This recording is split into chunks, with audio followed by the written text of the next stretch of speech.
ভাবি প্লেটে খাবার বেড়ে দিচ্ছিল আর যেগুলো ঠান্ডা হয়ে গেছে ওইগুলো ভাইয়া গরম করে নিয়ে আসতেছিল।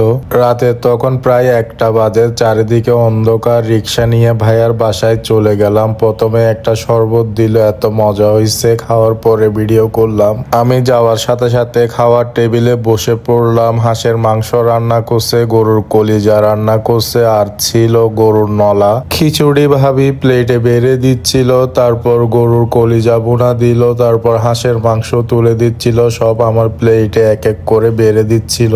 প্লেট রেডি করে দিল, আমিও খাওয়া শুরু করে দিলাম। ভাবির রান্নার কথা কি বলবো, মাশাল্লাহ, যেটাই রান্না করে ওইটাই মজা হয়। আমি মজা করে আস্তে আস্তে খাচ্ছিলাম। ভাইয়া ভাবি পাশে বসেছিল। ভাবি একটু পর একটা না একটা তুলে দিচ্ছে। আমি 4-5 পিস হাঁসের মাংস খাইছি।